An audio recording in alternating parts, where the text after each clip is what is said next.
제가 오늘 설명할 문항은 2019년 11월 9일 모의고사 38번에서 41번입니다.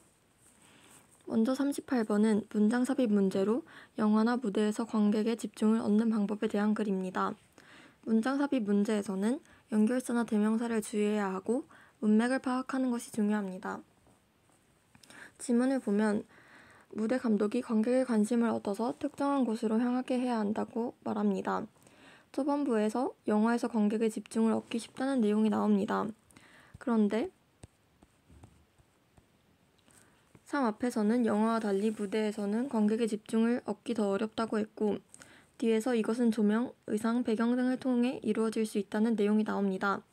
바로 디스가 주어진 문장의 내용을 받으면서 어떻게 관객의 관심을 얻을 수 있는지에 대해 설명하고 있습니다.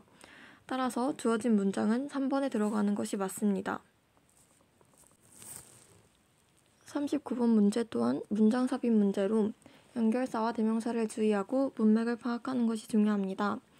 39번의 전체적인 주제는 첫인상의 중요성이고 주어진 박스에 있는 문장을 보면 in this way, 이런 식으로 라고 시작하면서 빠른 판단들이 채용 문제만에 관련이 있는 것이 아니라 사람 관계 문제에도 적용된다고 말합니다.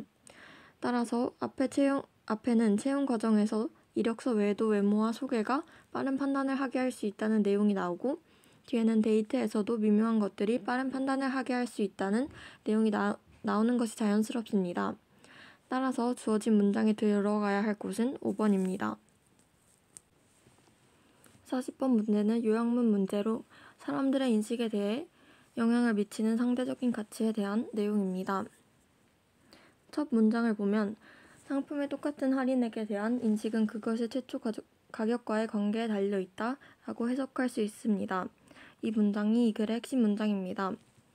똑같이 $5가 저렴하지만 최초 가격과의 관계가 다른 경우에 대한 연구 내용이 이어지는데 사람들은 할인액이 최초 가격의 25분의 1인 경우보다 3분의 1인 경우에 더 많이 사겠다고 응답함을 알 수 있습니다. 따라서 요약문을 보면 같은 할인액이라도 상대적인 가치가 사람들이 어떻게 인식하는지에 영향을 미친다고 할 수 있습니다.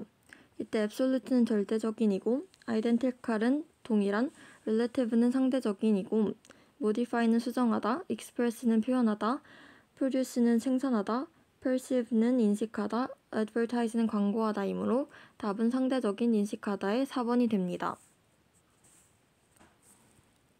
다음은 41번 문제로 제목 추론 문제입니다. 제목 추론 문제 같은 경우에는 글을 읽으면서 주제를 함축하는 문장을 찾고 너무 한 가지 소재만 집중하고 있는 지역적인 제목은 가급적 고르지 않는 것이 좋습니다. 이 글의 전체적인 주제는 동물 생존의 해결책으로서의 모방 본능입니다. 이 글은 많은 동물이 모방 행동을 한다는 내용의 문장으로 시작합니다. 주머니 고양이를 예를 들어 설명하고 있는데 주머니 고양이가 두꺼비를 피할 수 있도록 무해하지만 매스꺼움을 유발하는 화학 물질을 함유한 두꺼비 소시지를 먹였다고 합니다. 주머니 고양이는 자신이 배운 것을 새끼들에게 가르쳤고 다른 주머니 고양이들은 이 행동을 모방했다는 내용이 이어집니다. 따라서 이 글의 제목으로 적절한 것은 동물 생존의 해결책으로서의 모방 본능인 1번이 됩니다.